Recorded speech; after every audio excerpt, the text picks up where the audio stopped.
Alright, hopefully you can hear me over the air conditioner. I've been working on these 671s in my boat because they seem like they're frozen. One will turn probably an eighth of a turn.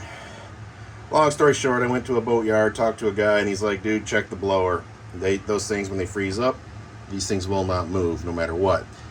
And with the history of the boat, there was no catastrophic failure or anything, so I dug into the blower, and as you can see, there's a lot of oxidation, and the vanes are completely jammed. They will not move. So the next thing I have to do is remove the pin or the clip from the back of the shaft, pull the shaft out an inch or so, and that disengages it from the gear drive on the motor itself, and theoretically it should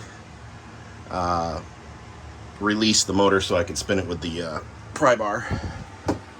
As you can see, I got right here a little bit of a cheater on it. It's a 3-footer with the pipe I can extend. The heads, everything else looks good. The oil looks good. The history from a decent guy that's known through me and some other people, basically drove the boat a couple years ago, just shut it off and never went back.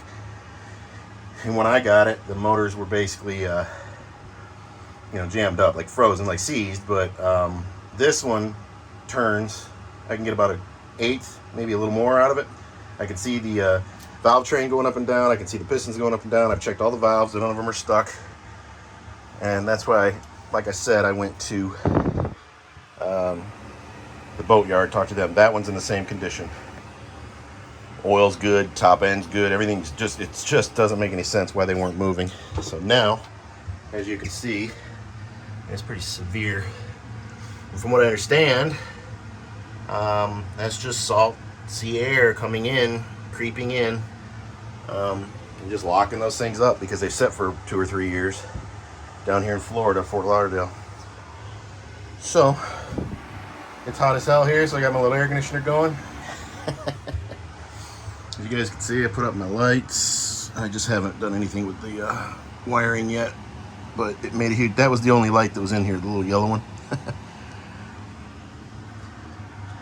I use these in my garage, at my home garage, or for the vehicles I was doing, and they worked really well. They're only like, I don't know, $30-something on Amazon, and I've never had any problems out of all the ones I've bought. So I have to dig in. I got to get that air filter off probably to get behind there and release that pin.